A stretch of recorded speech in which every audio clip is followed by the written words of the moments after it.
Ice നല്ല മഴയാണ് കേട്ടോ. ഇപ്പം ഒന്ന് തുടക്കം ഇങ്ങനെ ഇട്ടുകൊണ്ട് അപ്പോൾ തുടക്കം ഇട്ടപ്പോൾ തന്നെ നല്ലൊരു പൂതി, നമുക്ക് എന്തെങ്കിലുമൊക്കെ ഒരു മധുരം കഴിക്കാനൊരു ത്വര, അതാണ് കേട്ടോ. അപ്പോൾ നമുക്ക് എന്തുണ്ടാക്കുക വെച്ചാൽ നമ്മൾ അട ഉണ്ടാക്കാമെന്ന് വിചാരിച്ചിട്ടോ, നല്ല മധുരമുള്ളൊരു അട. അപ്പോൾ അതിലേക്ക് വേണ്ടി നമുക്ക് ശർക്കരയും തേങ്ങയും മൈദയും വേണം. അപ്പോൾ നല്ല മഴ, അപ്പോൾ മഴ നന്നായി കൂടി കൂടി വരേണ്ടിട്ടാ.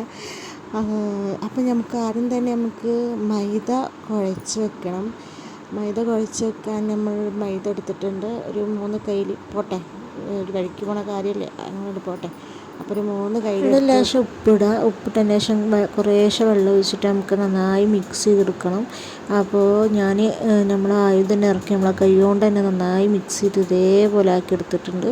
ഉണ്ടാക്കാൻ വേണ്ടി നോക്കി നോക്കുമ്പോൾ ശർക്കര ഇല്ലാത്ത കണ്ടത്. അപ്പോൾ ശർക്കര മേടിക്കാൻ ഞാൻ പറഞ്ഞത് ചിക്കൻ ഇവിടെ കിടന്ന് തട്ടിമുട്ടി നടക്കണം ഗൈസ്. മഴ ആയതുകൊണ്ട് പുറത്തേക്ക് ഇറങ്ങാൻ മടി പിടിച്ചിട്ട് ലാസ്റ്റ് ഞാൻ കോട്ടിട്ടിട്ട് ഞാൻ പറഞ്ഞയച്ച്. അപ്പോൾ നമ്മൾ ശർക്കര നമ്മൾ സാധാ ചീയിടലല്ലേ, ഞാൻ ചീയിട്ടിട്ടല്ല കേട്ടോ, ഞാൻ ശർക്കര ഒന്ന് ഉരുക്കിയിട്ട് അതിൽ തേങ്ങ ഇട്ട് നന്നായി മിക്സാക്കിയിട്ട് നമ്മളെ മാവ് ഇലയിൽ പരത്തിയിട്ട് അതിൻ്റെ ഉള്ളിൽ വെച്ചിട്ടാണ് ചുട്ടെടുക്കേണ്ട ചെയ്തത്. ഇങ്ങനെ ആക്കിയത് കഴിഞ്ഞാൽ നല്ല അടിപൊളി ടേസ്റ്റാണ് ഗൈസ്. നിങ്ങളൊന്ന് ട്രൈ ചെയ്ത് നോക്ക്.